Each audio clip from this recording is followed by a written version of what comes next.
मौजूदा लीडरशिप है पाकिस्तान तहरीक इंसाफ की, इससे कितने मायूस हो चुके हैं। फ़ाइनल कॉल की जो कॉल है वो दी गई और उस कॉल के हवाले से ना ही वर्कर्स को सही तरह से मोटिवेट किया गया, ना ही तंजीम के ऊपर इस हवाले से किसी किस्म की एक्टिविटी हुई जिन्होंने पार्टी के लिए बड़ा काम किया था, जिसमें सरफहरिस्त फवाद चौधरी जो हैं वो शामिल हैं, मुसर्रत जमशेद चीमा वो शामिल हैं, जमशेद चीमा शामिल हैं, मलाइका बुखारी शामिल हैं। इंट्रा पार्टी इलेक्शन जो है वो करवा दिए जाएंगे और उसके बाद बाकायदा तौर पे जो बड़े ओहदे हैं वो सियासी लोगों के हवाले कर दिए जाएंगे। अस्सलाम वालेकुम, मैं हूं तैयब सैफ और आज हम डिस्कस करने वाले हैं कि बानी तहरीक इंसाफ इमरान ख़ान ख़ास तौर पर जो मौजूदा लीडरशिप है पाकिस्तान तहरीक इंसाफ की, इससे कितने मायूस हो चुके हैं, जिसकी वजह से उन्होंने फ़ैसला किया है कि पार्टी के अंदर बड़ी सर्जरी की जाएगी और ख़ास तौर पर वो तमाम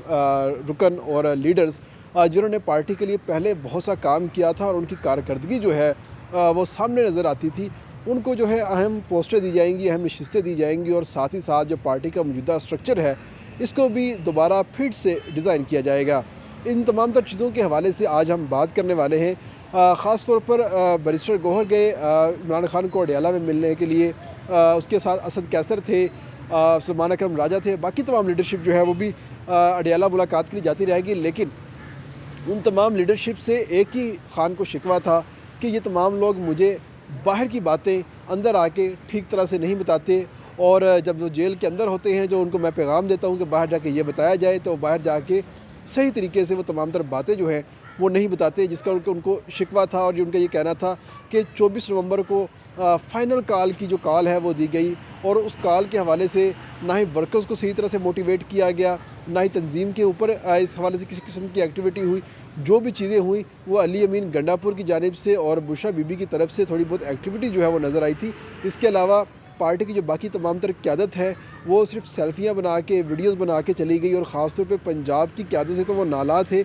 जिसके बाद उन्होंने फ़ैसला किया कि अब उन लोगों से मिला जाए, उन लोगों को अपने साथ दोबारा मिलाया जाए, वेलकम किया जाए जिन्होंने पार्टी के लिए बड़ा काम किया था, जिसमें सरफहरिस्त फवाद चौधरी जो हैं वो शामिल हैं, मुसर्रत जमशेद चीमा वो शामिल हैं, जमशेद चीमा शामिल हैं, मलाइका बुखारी शामिल हैं और दो पुराने लोग जो कि पार्टी के अंदर बड़ा काम कर रहे थे, बड़े ही बोल्ड बात करते थे, जिनमें एक जरताज गुल हैं और दूसरा अली मोहम्मद ख़ान है। लेकिन उनको पार्टी के अंदर ओहदे जो हैं वो बड़े नहीं दिए गए थे, जिसकी वजह से वो निगलेक्ट होते हुए दिखाई दे रहे थे। अब तमाम तर चीज़ें जो हैं उनके हक़ में बेहतर होती चली जा रही हैं, जिसके बाद एक उम्मीद की जा रही है कि जो मौजूदा सेटअप है ये ख़त्म हो जाएगा। ये जो वकीलों ने पाकिस्तान तहरीक इंसाफ को घेरा हुआ है मुख्तलिफ मुकदमात के नाम के ऊपर, इन तमाम को जो है वो अब छुट्टी करवा के घर बैठा दिया जाएगा और जो सियासी लोग हैं, जो सियासी मैच्योरिटी रखते हैं, जिनकी बलोगत सियासत के अंदर हुई है, जिन्होंने ख़ान के साथ टाइम गुजारा है, उन तमाम लोगों को ओहदे दिए जाएंगे और साथ ही साथ उनको नई असाइनमेंट जो है वो भी दी जाएगी। जिसके बाद एक अंदाज़ा लगाया जा रहा है पाकिस्तान तहरीक इंसाफ के अंदर ही जो उनके डिफरेंट जो लोग हैं, कायदीन हैं, उनका ये कहना है कि इस वक्त ख़ान बड़ी ही संजीदगी के साथ सोच रहा है कि पार्टी का जो इंटरम सेटअप है वो बनाया जाए और लीडरशिप को उसके ऊपर लगाया जाए और जितने भी पुराने लोग हैं उनको नए ओहदे जो हैं वो दिए जाएँ और जो मौजूदा लीडरशिप है इनको खुडे लाइन लगा दिया जाए। तो ये तमाम तरफ फ़ैसला जो है वो हो चुका है और जैसे ही इंटरम सेटअप के ऊपर पार्टी के तमाम लोग जो हैं वो लगाए जाएंगे, उसके बाद उनकी कारकर्दगी को जांचा जाएगा और कारकर्दगी जांचने के बाद बाकायदा तौर पे इंट्रा पार्टी इलेक्शन जो है वो करवा दिए जाएंगे और उसके बाद बाकायदा तौर पे जो बड़े ओहदे हैं वो सियासी लोगों के हवाले कर दिए जाएंगे। अगर सियासी ओहदों की बात करते हैं तो असद कैसर हमेशा से चेयरमैन के लिए बड़े ही एक हॉट फेवरेट कैंडिडेट के तौर पर सामने आते थे।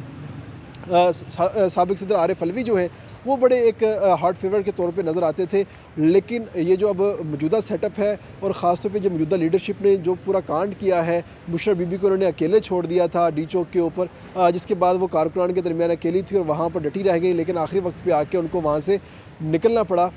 तो उन तमाम तर चीज़ों को मद्देनज़र रखते हुए और ख़ास तौर पे अलीमा ख़ान ने जो ब्रीफिंग दी, जो रिपोर्ट दी और तमाम तर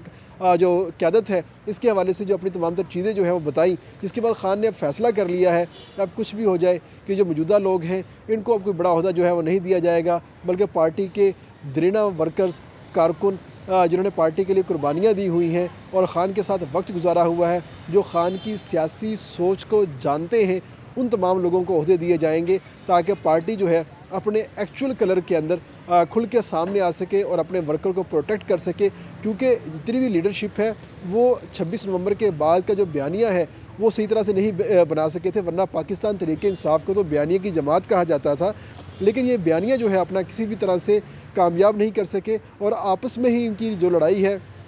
वो होना शुरू हो गई थी। किसी ने 100 का फिगर दिया, किसी ने 170 का फिगर दिया, किसी ने 276 का फिगर दिया, लेकिन एट द एंड आके जो पार्टी के चेयरमैन हैं उन्होंने 12 लोगों का फिगर दिया कि हमारे 12 लोग जो हैं वो शहीद हुए हैं। उसके बाद पार्टी जो है ख़ुद ही इन तमाम तर चीज़ों के हवाले से वो लड़ना शुरू हो गई है और जो आपस का एक बयानिया बनाना था, जो हुकूमत के ऊपर इन्होंने एक प्रेशर क्रिएट करना था, वो तमाम तर प्रेशर जो है इनका ज़ायल होता हुआ दिखाई दिया है। जिसके बाद अब इनका घर जाना तो कन्फर्म हो चुका है। अब वो लोग सामने आएंगे जो खान की सोच के साथ चलते होंगे। इसके साथ इजाज़त दीजिए, इंशाल्लाह कल दोबारा फिर से आपको पाकिस्तान तहरीक इंसाफ की नई अपडेट के साथ दोबारा मिलेंगे।